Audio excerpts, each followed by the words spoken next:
तुम्ही कधी चिंचेचं बुटूक चोकून खाल्लंय का? तर ती चोखताना जी मजा येते ना, तर तीच मजा ही मसाला कैरी खाताना येते. म्हणजे अगदी वर्षभर तुम्ही साठवून ठेवू शकता आणि जेवणासोबत तोंडी लावायला घेऊ शकता. कधी तोंड म्हणजे असं मातीसारखं तोंड लागतं, तोंडाला चव नाही राहत, तर तेव्हाही तुम्ही ही कैरी खाऊ शकता. किंवा कुठे बाहेर गेला आहे, तर तेव्हा सोबत नेऊ शकता. एखाद्या भाजीमध्ये पण तुम्ही घालू शकता ही कैरी. तर असं वेगवेगळ्या ठिकाणी या मसाला कैरीचा वापर तुम्ही करू शकता. आणि ही कैरी तयार करताना वाळल्यानंतर त्या कैरीचा डब्बा जरी उघडला ना, तरी तुमच्या तोंडाला असं पाणी सुटतं, म्हणजे अशी लाळ गळते तुमची. इतकी छान मस्त चटपटीत ही कैरी तयार होते. नमस्कार, सुषमा जल्दीवाले रेसिपीज अँड सॅलड मध्ये सर्वांचे खूप खूप स्वागत. आणि आज आपण आंबट गोड चटपटीत अशा चवीची मसाला कैरी पाहणार आहोत. अगदी झटपट होणारी ही रेसिपी आहे. ऍक्च्युली मी हा व्हिडिओ टाकायच्या आधी दुसरा एक व्हिडिओ टाकला, जो मुखवास म्हणजे गोड कैरीचा मुखवास आपण तयार केलेला. एकदम उत्कृष्ट रेसिपी आहे आणि मी दोन्ही व्हिडिओ ना सोबत तयार केले होते, पण टाकले वेगवेगळे. कारण ना जर कंबाईन केले असते दोन्ही तर खूप मोठा व्हिडिओ तयार झाला असता, म्हणून तो वेगळा टाकला आणि हा वेगळा टाकत आहे. तर तोही व्हिडिओ तुम्ही नक्की वॉच करा. खूप चांगली रेसिपी आहे. तर ही रेसिपी ना पटकन होता. त्या रेसिपी फक्त वेळ जातो तो सुकवायला वाळवायला वेळ जातो. आणि तुम्ही ऐकत असाल मस्त कोकिळेचा आवाज येतो आहे, म्हणजे ही इंडिकेशन आहे की आंब्याला भरभरून आंबे आलेले आहे आणि आता आंब्याच्याच रेसिपी आपल्याला अशा वेगवेगळ्या पाहायला मिळणार आहे. तर आपण रेसिपी बघूया, पण त्याआधी जर तुम्ही माझ्या चॅनलवरती नवीन असाल किंवा अजूनही माझं चॅनल सबस्क्राईब केलं नसेल तर प्लीज चॅनलला सबस्क्राईब करा. रेसिपी आवडली तर जास्तीत जास्त लाईक करा, शेअर करा. तसेच बेल आयकॉनला पण क्लिक करा, जेणेकरून माझ्या नवीन व्हिडिओचे नोटिफिकेशन पहिल्यांदा तुम्हाला येईल. हे 1 किलो आंबे आहे, तर आंब्याला तासभर पाण्यात छान मुरू द्यायचं आणि मग त्यातलं पाणी काढून परत दुसरं पाणी टाकायचं आणि 2 पाण्याने हे आंबे स्वच्छ धुवून घ्यायचे आणि कोरडे करून घ्यायचे. तर मी इथे धुवून घेतले आहे आणि कोरडे पण करून घेतलेले आहे. आंब्याला यात छान मगज आहे, अगदी छोटी कोय आहे आंब्याची आणि खूप आंबट हे आंबे नाही आहे. आता या सर्व आंब्याची आपण सालं काढून घेऊ. पाठीमागची नखी काढून घ्यायची. आंबे किसून झालेले आहे, याच्या आपण आता फोडी तयार करून घेऊ. याच्या कोया ज्या आहेत त्या चांगल्या कडक आलेल्या आहेत, त्याच्यामुळे असे 2 पाट या आंब्याचे होणार नाही. तर सुरुवातीला अशा मोठ्या मोठ्या फोडी आपण तयार करू, म्हणजे कोईचा जो पूर्ण मगजाचा पोर्शन आहे ना तो सगळा काढून घ्यायचा.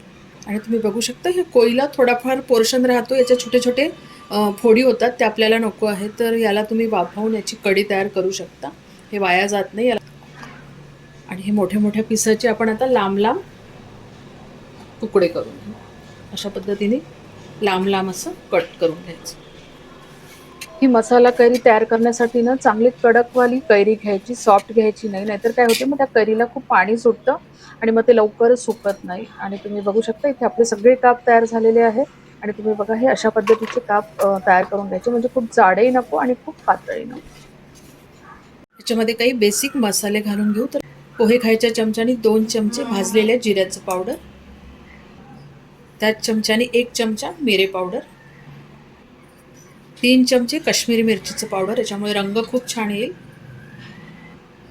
2 चमचे काळं मीठ, 1.5 चमचा साधं मीठ आणि पोहे खायच्या चमच्याने 4 चमचे पिठी साखर. इथे तुम्हाला कैरी थोडी आंबटसर पाहिजे असेल तर पिठी साखरेचं प्रमाण थोडं कमी घालून घ्या. आणि आता आपण हे सगळं व्यवस्थित मिक्स करून घ्या. हाताच्या साहाय्याने मिक्स करायचं, पण खूप असं रगडून रगडून मिक्स नाही करायचं, हलक्या हाताने मिक्स करायचं, नाहीतर काय होतं त्याला जास्त पाणी सुटतं. मग बघा काश्मीरी मिरचीमुळे छान रंग येतो याला.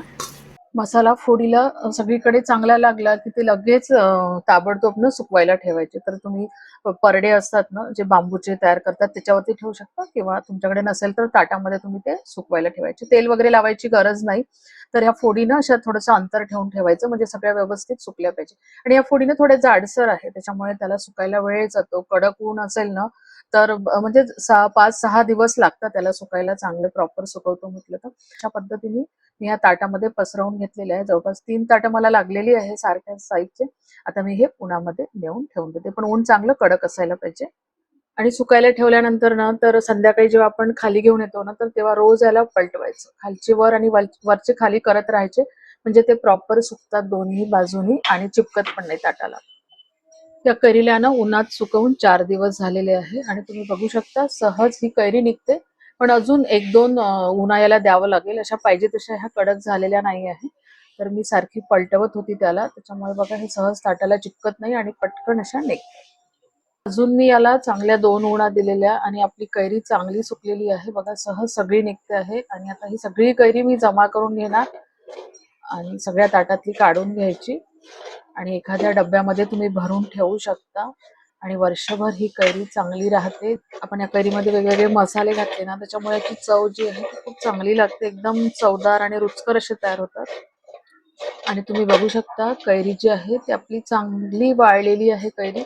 पण या कैरीचं काय ना, की आपण याच्यामध्ये मीठ वगैरे घालतो ना, तर थोडंसं जरी वातावरणाच्या याच्यामध्ये आलं ना, म्हणजे डब्यात भरून ठेवली तर चांगली राहते. पण थोडंसं जरी वातावरण हे असलं, असं मॉइश्चर असलं वातावरणामध्ये आणि त्याच्यामध्ये आलं ना, तर थोडी चांबट पडते ही कैरी, पण खराब होत नाही, चांगलीच राहते.